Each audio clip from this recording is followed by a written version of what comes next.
Chicago has some really weird elevated street designs. Some of the areas near the Magnificent Mile have fascinatingly confusing layouts. In some cases, you have to take an outdoor staircase to get where you want to go.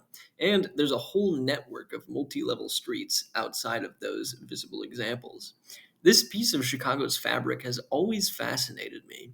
In one of my first visits to Chicago, I ended up taking the quote unquote underground section of Columbus Drive, which was an unexpected experience that was pretty unpleasant.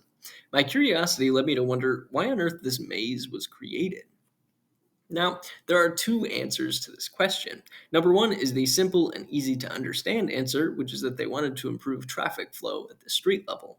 However, creating an entire underground network of multi level streets seems a little extreme and expensive for this task, especially given that Wacker Drive was completed in 1926.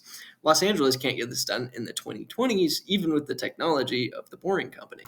However, as I'll mention in a second, not all the multi level streets were built at the same time, so some of them may fall under this bucket of traffic flow. Potential answer number two to the question was pretty confusing at first, but actually makes a lot of sense. The Wikipedia entry for multi level streets in Chicago copies a blog post by Dr. Neil Gale, who's apparently the guy to ask for Illinois history. The answer from Dr. Gale goes something like this: a lot of the downtown streets cross the river. Because of boats, the bridges are drawbridges, and at the banks of the river, the bridges have to be pretty high off the waterline. This height off the waterline was also important because there were a lot of trains that would run along the river. So, when they had enough of these bridges next to each other, suddenly there were bridges pretty high off the water and a bunch of space down lower toward the waterline. So they thought, maybe we can do something with this. But then we get to lower Wacker Drive, the triple decker street. According to the It's History YouTube channel, apparently this road was built in the 1970s so they could deliver stuff and collect trash. Of course, if you're like me and you have a screw loose in your noggin, you have a desire to go and check these places out. So I did. To actually get down there with a car, you just have to go to the Aqua building and take these two stacked ramps. You can also, as a pedestrian, take a staircase at the corner of North Columbus and East Wacker.